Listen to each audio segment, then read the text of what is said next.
তাহলে কি শেষমেশ আবারও পুলিশের হাতেই ধরা পড়তে যাচ্ছে রূপা? সেই রূপাকে এবার বাঁচাবে কিভাবে তার মা দীপা? হ্যাঁ বন্ধুরা, অনুরাগের ছোঁয়া ধারাবাহিক নাটকের আগামী পর্বগুলোতে আমরা ঠিক এমনটাই দেখতে পারবো। আর আপনারা যদি আমাদের চ্যানেলে নতুন হয়ে থাকেন তাহলে চ্যানেলটিকে অবশ্যই একটি সাবস্ক্রাইব করে দিবেন।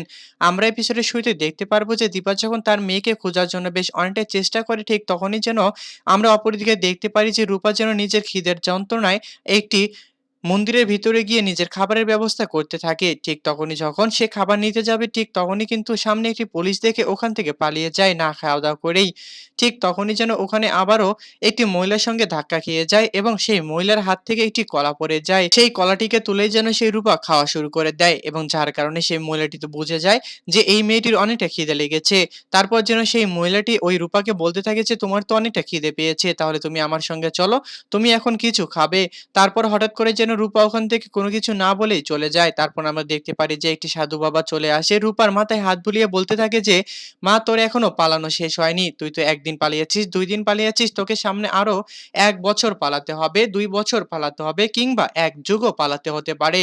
তুই শুধু নিজেকে সেফটি রাখবি। আর হ্যাঁ, যখনই আমার কথা মনে পড়বে শুধু একবার স্মরণ করবি। আমি তোর সামনে এসে চলে আসবো।" ঠিক তখনই যেন এই কথা বলে ওখান থেকে চলে যায় সেই সাধু বাবা। হ্যাঁ বন্ধুরা, অনুরাগের ছোঁয়া ধারাবাহিক নাটকের আগামী পর্বগুলোতে আমরা ঠিক এমনটাই দেখতে পারবো।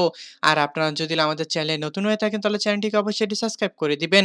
আর আজকের এই এপিসোডটি আপনাদের কাছে কেমন লেগেছে তা অবশ্যই আমাদেরকে কমেন্ট করে জানাতে একদমই ভুলবেন না। ধন্যবাদ।